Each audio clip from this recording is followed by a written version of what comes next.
ఇక కాంగ్రెస్ పార్టీకి అన్ని వర్గాల ప్రజల మద్దతు ఉంటుందంటున్నారు మంత్రి ఉత్తమ్ కుమార్ రెడ్డి. నవీన్ యాదవ్ భారీ మెజారిటీతో గెలుస్తారని అన్నారు. ఇక జూబ్లీహిల్స్ ఉప ఎన్నికల్లో భాగంగా బీజేపీకి డిపాజిట్లు కూడా రావంటున్న మంత్రి ఉత్తమ్ కుమార్ రెడ్డితో మా ప్రతినిధి అజీం ఇప్పుడు ఫేస్ టు ఫేస్ చూద్దాం. ఎన్నికల ప్రచారంలో భాగంగా నవీన్ యాదవ్కు మద్దతుగా మంత్రి ఉత్తమ్ కుమార్ రెడ్డి ప్రచారం చేస్తున్నారు. అయితే ఈ నేపథ్యంలో అసలు జూబ్లీహిల్స్లో ఎలా ఉండబోతుంది అనేది ఒకసారి అడిగి తెలుస్తుంది. సార్ చెప్పండి సార్, అసలు జూబ్లీహిల్స్ ఎన్నికల్లో అంటే నవీన్ యాదవ్కు మద్దతుగా ప్రచారం చేస్తున్నారు, కానీ కేటీఆర్ సవాల్ చేస్తున్నారు. అసలు హైదరాబాద్ అభివృద్ధి ఎవరు చేశారనే దానిపై నేను ఒక సవాల్ విస్తున్నా, చర్చకు రావాలని చెప్పి సవాల్ విస్తున్నారు. సరే, ఆయన సవాల్ విసిరినా ఇంకేం విసిరినా దానికి ఏం అర్థం లేదు. ప్రజలు వారిని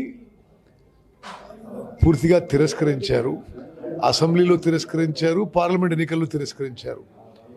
జూబ్లీహిల్స్ అసెంబ్లీ కాన్స్టిట్యున్సీలో చాలా స్పష్టంగా ఊపడుతుందంటే ప్రజలు కాంగ్రెస్ పార్టీ పట్ల, కాంగ్రెస్ ప్రభుత్వం వల్ల ఒక సానుకూలంగా, ఒక పాజిటివ్ వైఖరితో ఉన్నారు. Naveen Yadav is a good candidate, is a well educated architect. Naveen యాదవ్ని 25,000 మెజార్టీతో గెలిపియబోతుందని చెప్పి నేను చేసిన సర్వే.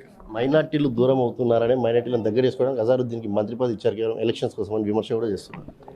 ఎలక్షన్స్ కోసం కాదు, మన కాదు, అజరుద్దీన్కి మంత్రి పదవి వలన ఎప్పుడూ డిసైడ్ అయింది. వేరే కారణం వల్ల డిలే, మొన్న ప్రమాణ స్వీకారం అయింది. అదేవిధంగా మైనారిటీస్ విషయంలో వాళ్ళు ఎవరు మాట్లాడడానికి?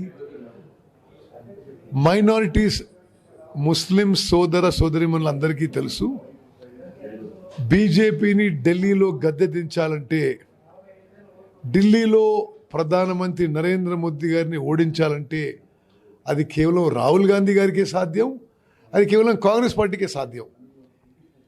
దేశ్ భర్ మే కాంగ్రెస్ పార్టీ हम माइनॉरिटीज़ के साथ है, हर विषय में, हर वक्त में. మైనారిటీస్ ఏకపక్షంగా మాకు ఓటేయబోతుందని చెప్పి మా నమ్మకం, మా విశ్వాసం, మా సర్వే.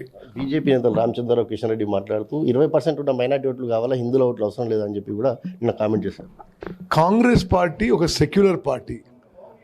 అన్ని మతాలు, కులాలు, అన్ని వర్గాలు కూడా కలిసిమెలిసి ఉండాలి, సోషల్ జస్టిస్ ఉండాలి, ఇంక్లూజివ్ గ్రోత్ ఉండాలనేది కాంగ్రెస్ పార్టీ వాదన.